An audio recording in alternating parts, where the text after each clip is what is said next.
I noticed the changes as soon as I opened the eyes early in the morning. Yes, of course.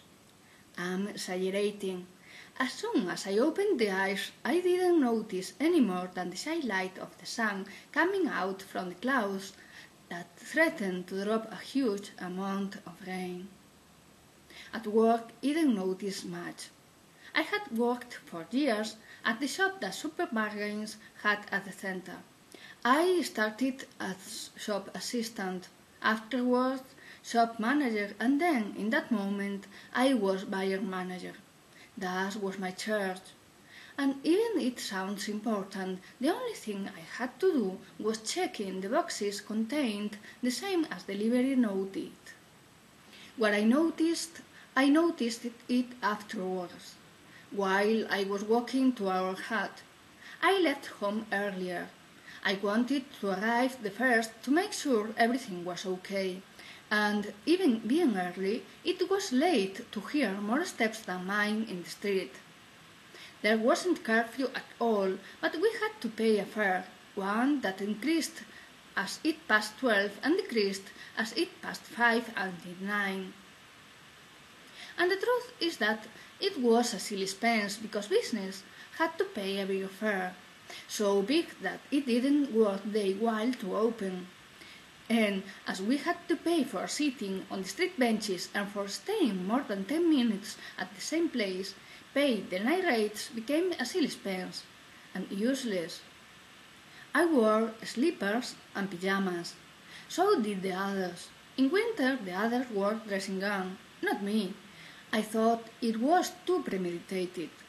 This was the only way we didn't have to pay anything if they caught us in the streets, saying we were sleepwalkers, and we went to street slept. It was a very good excuse. We could use it every time we needed. Sleepwalking is for life. Sometimes, depending on the work, they told us to go to the doctor, but in a funny way, because Social Security didn't cover it, and they were wards and so, but they were as short of money as we were. Wearing slippers gave me the little advantage of the silent, and the big advantage of listening the noise others did. They really walked like yellow wards, but I couldn't see them, so I supposed they didn't wear their uniforms. And if they didn't wear the uniforms, they weren't of the yellow ward, even they walked as they were. The truth is that I didn't see them, and while I walked, I was thinking about if it was secure to go to the meeting point. And I hesitated to go back home, send the alert sign, or go on. And as I was walking and listening the steps, I took the control of the situation and reflect. And I thought that if they knew about me by the crying men, also knew about the meeting point. In fact, this was the only thing they knew. They shouldn't know anymore.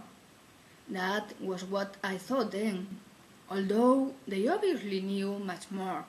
I had sent them back in time enough to know whatever they needed. Once in calm, I sent the alert sign. When I arrived at the hut, there were some people inside. I was thinking I didn't arrive on time until I realized that they weren't the girls. They were 2 men and a woman. I didn't approach enough to see their faces, but I supposed that one of the men was the crying one.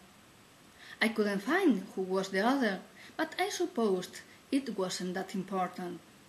The man I thought he was the crying one made like explaining the others all I had made.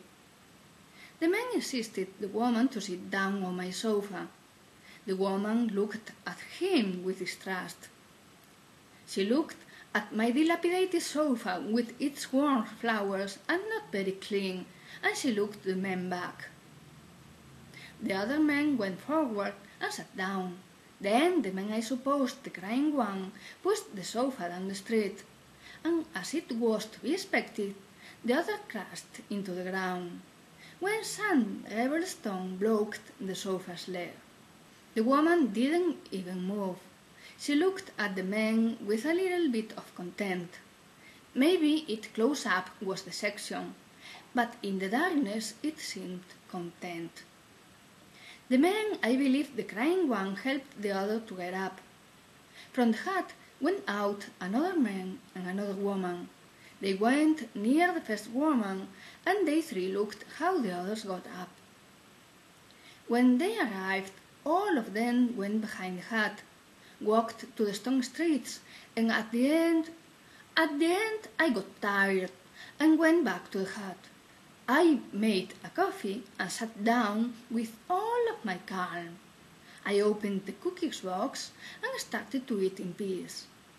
When I finished the coffee, I got up to wash the cup, and at last my eyes could see a package on the kitchen table.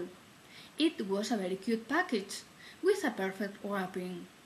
One perfect wrapping like I had never seen before, with one of those ribbons not too much brilliant, not too much curly, and with a bit of blue velvet. The paper suited the ribbon, one of those papers that anticipate something of good taste inside. I hesitated like being Ursula. Would it be a trap? Would it be a present from the girls to cheer me up? Would it be a trap? Would it be a present from one grateful customer that I had sent to the future time before? Would it be a trap?